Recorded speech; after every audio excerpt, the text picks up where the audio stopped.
धर्माच्या अस्तित्वाची लढाई लढण्यासाठी अहो महाबोधी विहार मुक्ती आमच्या स्मितेसाठी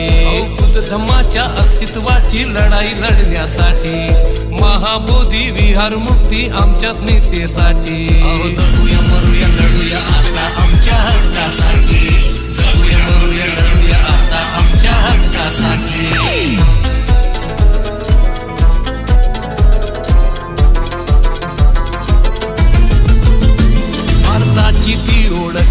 साऱ्या जगात बुद्धामुळे भारताची ती ओळख साऱ्या जगात बुद्धामुळे